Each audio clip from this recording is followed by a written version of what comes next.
Hi friends, welcome to TipsLavanya YouTube channel. இன்னைக்கு நம்ம சேனல்ல நெய் கடலை எப்படி பண்றதுன்னா பார்க்க போறோம். கடலைப்பருப்பு மட்டும் இருந்தா போதும் நம்ம வீட்லயே சூப்பரா செஞ்சு சாப்பிடலாம். வீடியோக்குள்ள போறதுக்கு முன்னாடி இதுவரைக்கும் நம்ம சேனலை சப்ஸ்கிரைப் பண்ணாம பார்த்துட்டு இருந்தீங்கன்னா சப்ஸ்கிரைப் பண்ணி வச்சுக்கோங்க. கூடவே பெல் ஐக்கனையும் கிளிக் பண்ணிக்கோங்க. அப்பதான் நாங்க போடுற வீடியோஸ் உங்களுக்கு நோட்டிஃபிகேஷன்ல வந்து சேரும். வாங்க வீடியோக்குள்ள போலாம்.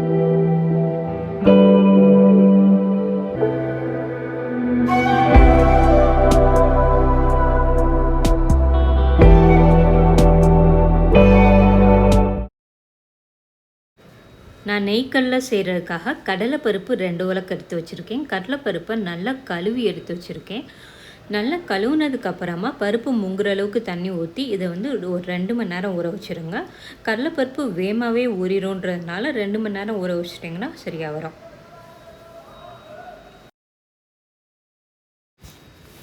கடலைப்பருப்பு நல்லா ஊறி மேலே எலும்பி வர ஆரம்பிச்சிருக்கு. இதில் இருக்க தண்ணியெல்லாம் நம்ம வடிகட்டிட்டு இதை இன்னொரு பாத்திரத்தில் மாற்றி வச்சிடலாம்.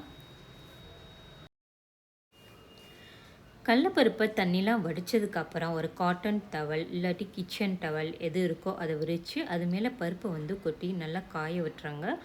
பருப்பு வந்து ஈரத்தோடு பொரிச்சோம்னா கடுகுடுன்னு நல்லா இருக்காது. பருப்பை நம்ம அரை மணி நேரம் நிழலில் காய வச்சுட்டு அதுக்கப்புறமா பொரிச்சோம்னா முறுமுறுன்னு சூப்பராக இருக்கும். இந்த பருப்பை போட்டுட்டு ஒரு கரண்டி இல்லாட்டி கையில் வந்து எல்லா பக்கமும் நல்லா பரப்பி விட்டுட்டு ஒரு அரை மணி நேரம் காய வச்சிங்கன்னா கரெக்டாக இருக்கும்.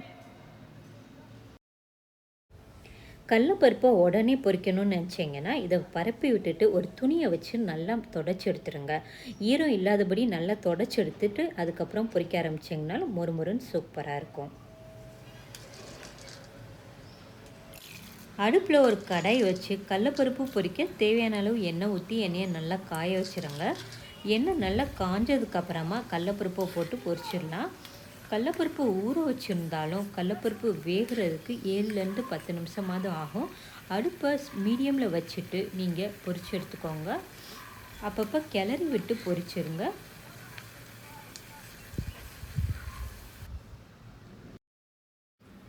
கடலைப்பருப்பு வேக வேக மேலே எலும்பி வர ஆரம்பிக்கும். பாருங்கள், மேலே எலும்பி வருது. கீழே இருக்க பருப்பெல்லாம் கரண்டியை வச்சு கிளறி விட்டுக்கோங்க. அப்பப்போ கிளறி விட்டு வேக விட்டுருங்க. பருப்பை எண்ணெயில் போட்டோடனே பார்த்திங்கன்னா எண்ணெய் வந்து நல்லா கொதிக்க ஆரம்பிக்கும். பருப்பு வேக வேக அந்த எண்ணெய் கொதி வந்து கம்மியாக ஆரம்பிக்கும். நம்ம எண்ணெயை பார்த்தே கண்டுபிடிச்சிடலாம் பருப்பு வெந்துருச்சா வேகலையா அப்படின்ட்டு. பாருங்கள், பருப்புலாம் நல்லா மொறுமொறுன்னு சூப்பராக வெந்துருச்சு. இதை வந்து ஒரு பிளேட்டில் மாற்றிடலாம்.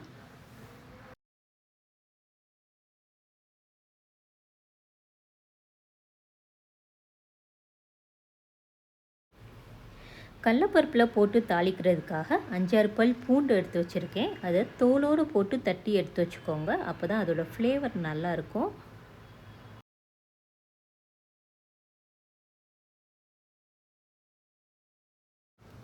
நம்ம தட்டி வச்சுருக்க பூண்டை இதே எண்ணெயிலே போட்டு தாளிச்சிக்கோங்க. பூண்டு தாளித்ததுக்கப்புறமா நம்ம கருவேப்பிலையை போட்டு தாளிச்சிடலாம்.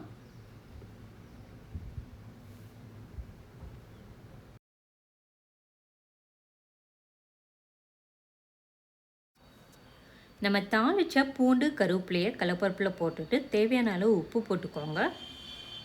அடுத்து வரமிளகாய் தூள் போட்டுக்கோங்க. உங்களுக்கு காரம் ஜாஸ்தியாக வேணும்னா கூட போட்டுக்கோங்க. குழந்தைங்க சாப்பிட்றதா இருந்தால் கம்மியாக போட்டுக்கோங்க. உங்கள் விருப்பத்துக்கு ஏற்ற மாதிரி போட்டுக்கோங்க. போட்டுட்டு இதை வந்து ஒரு கரண்டியை வச்சு மிக்ஸ் பண்ணி விட்டுக்கோங்க. நல்ல கிறிஸ்பியான நெய்க்கடலை ரெடி ஆயிடுச்சு.